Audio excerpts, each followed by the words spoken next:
good. Did you miss me? Did you miss me? Did you miss me? Did you miss me? Did you miss me? Did you miss me?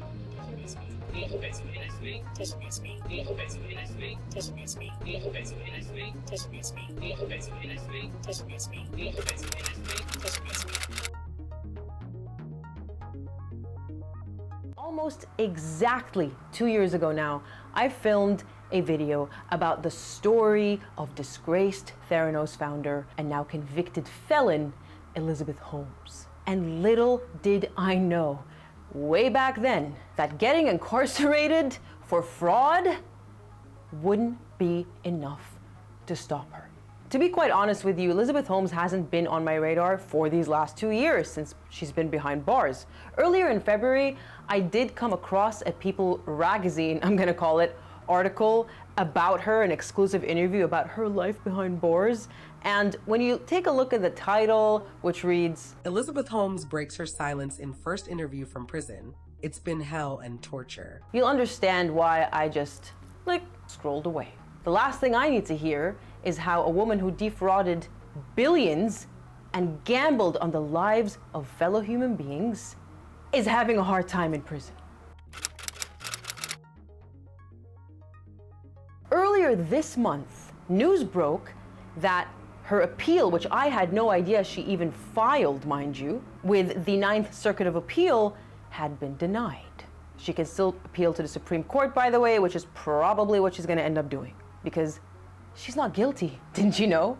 But then fast forward to last week, when a much treasured follower, a Plutonian, sent me an article on Instagram that made my jaw drop.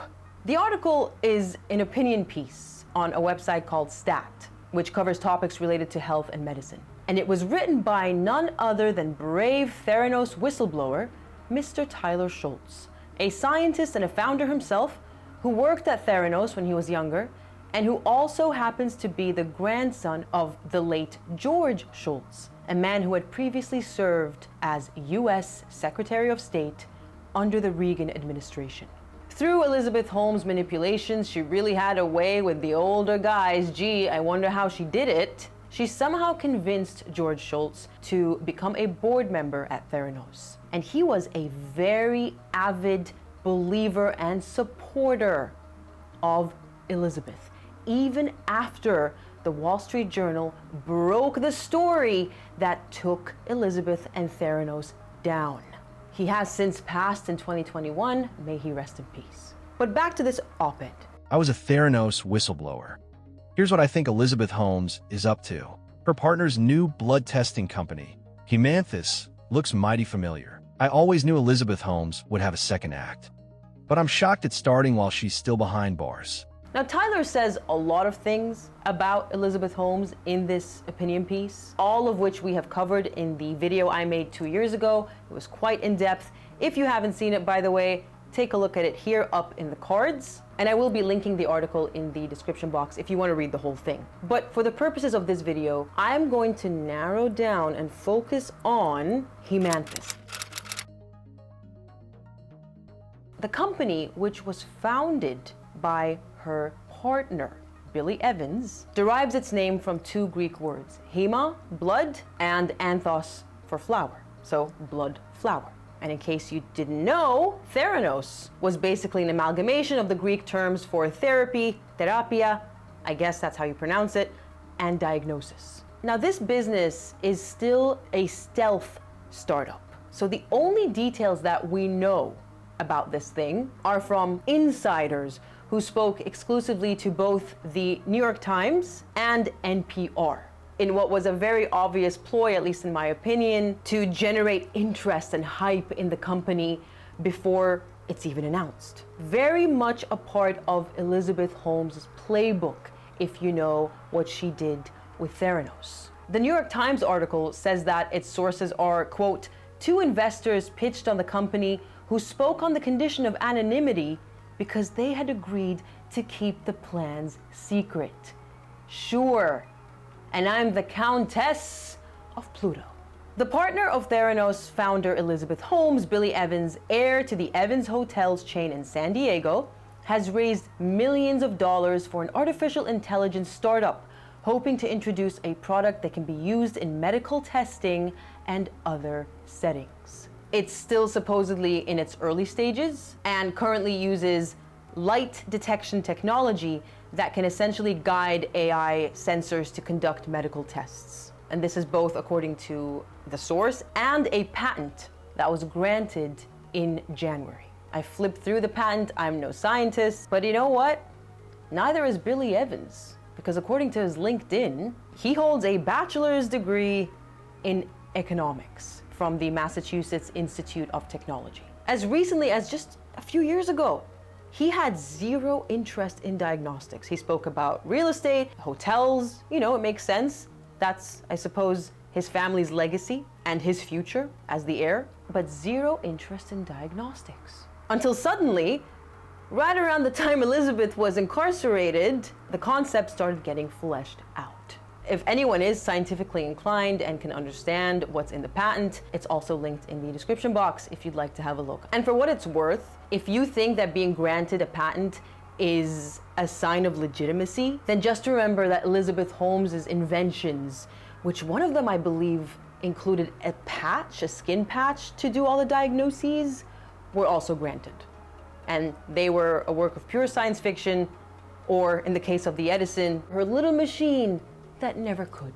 And speaking of the Edison, which looks like this, here is what the Haemanthus testing device looks like. You let me know. Is that strikingly familiar or what?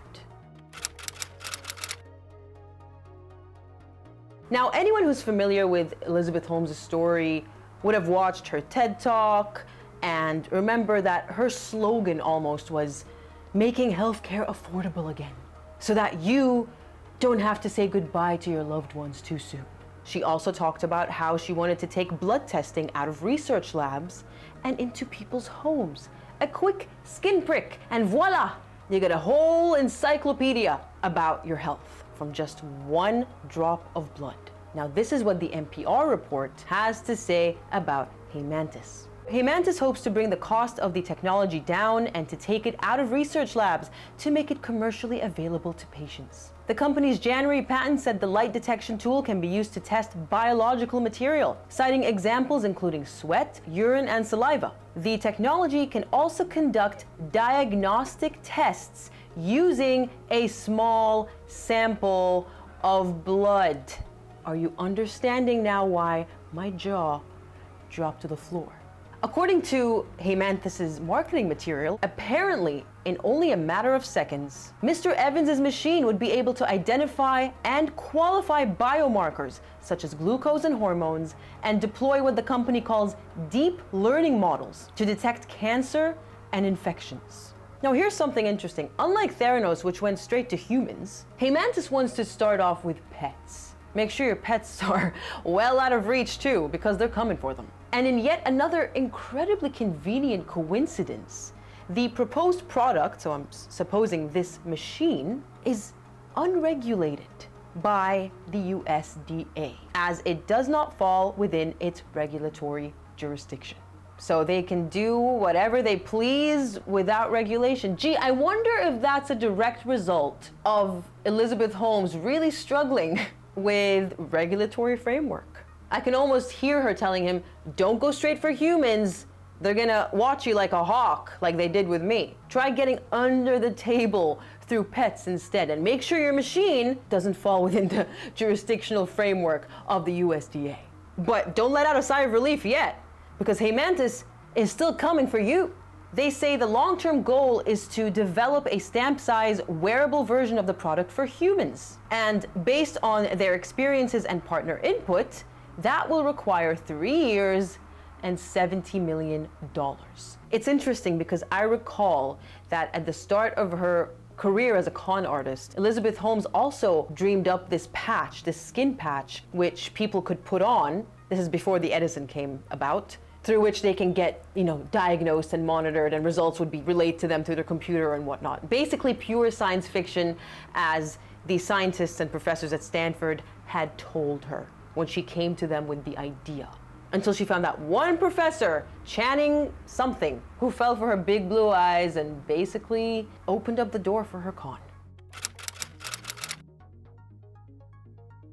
In a statement released on X, they stated, "Yes, our CEO Billy Evans is Elizabeth Holmes' partner. Skepticism is rational. This is not Theranos 2.0. Our approach is fundamentally different. We use light to read the complete molecular story in biological fluids, seeing patterns current tests can't detect." So it's fair to say that Haemanthus clearly doesn't like the Elizabeth Holmes Association. Gee, I wonder why. And they really expect us to believe that her husband, who is almost 10 years younger than her, and I only say that in terms of getting swayed by a master manipulator such as Elizabeth Holmes, who was able to sway powerhouses, giants of government in the US. And we are expected to believe that her husband just happened to develop an interest so strong in diagnostics in these last couple of years that patents have been granted and a startup is well on its way, with zero input from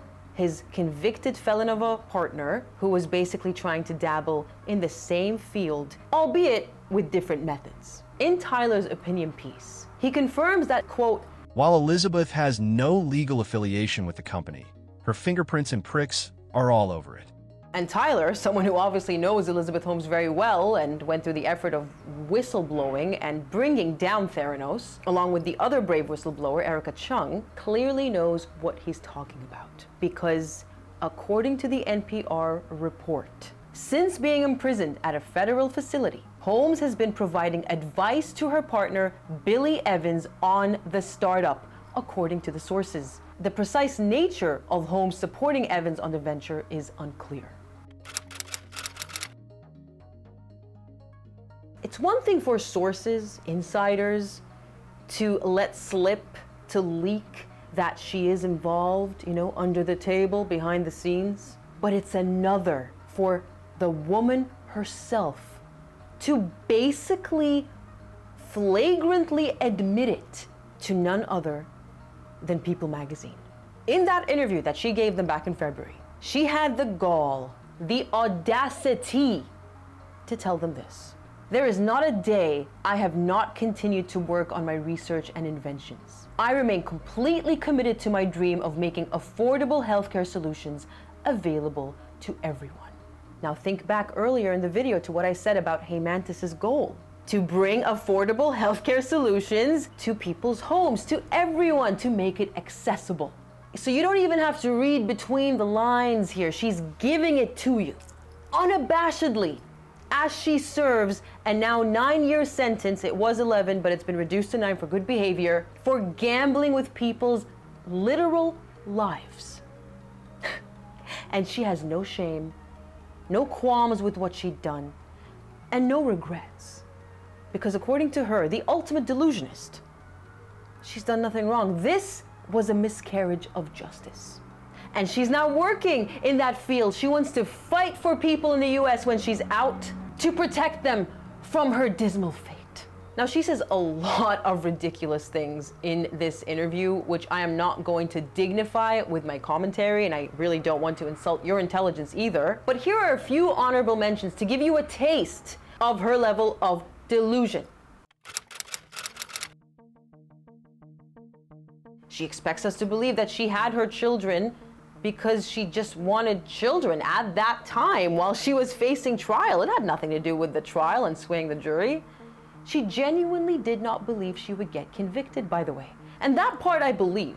I think that's the sole kernel of truth we get from here, other than her admission of continuing to work on her inventions, as she said. I truly believe with her hubris and her narcissism, she thought she would manipulate the jury, just as she had manipulated men at the top of their game in government and military with Theranos. She also expects us to believe that she is completely a different person, much like the New York Times article that I based my video on 2 years ago. Her reinvention as Liz. Call me Liz. And this article also mentions that her deep put-on voice is nowhere to be found.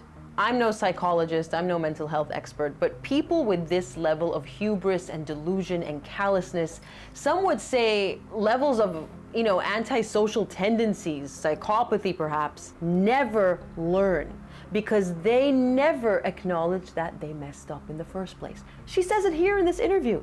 She maintains her innocence to this very day, she thinks that she is a victim of a miscarriage of justice and that her new calling in life is to reform the law in the area to make sure that no one ends up where she is. Well, here's a bit of advice out there for any aspiring entrepreneurs. I mean, look, I'm a young person, obviously, but here's my advice for what it's worth. Don't commit fraud if you don't want to end up like Elizabeth Holmes. I'm a lawyer and I understand more than most that miscarriages of justice do happen. They happen every day, and there are people right now serving out sentences that they don't deserve because they didn't do the crime. But Elizabeth Holmes is not one of these people. Failed founders deserve second chances. But at Theranos, Elizabeth had 1,000 chances, opportunities to listen to her scientists, to tell the truth to her board and investors, to change course and right the ship. At each opportunity, she consistently showed poor judgment and a lack of character. She's not Edison. This isn't going to work on the 1,001st try. And that's it. She's out in 2032. So hide your fingers, hide your blood, and your pets while you're at it.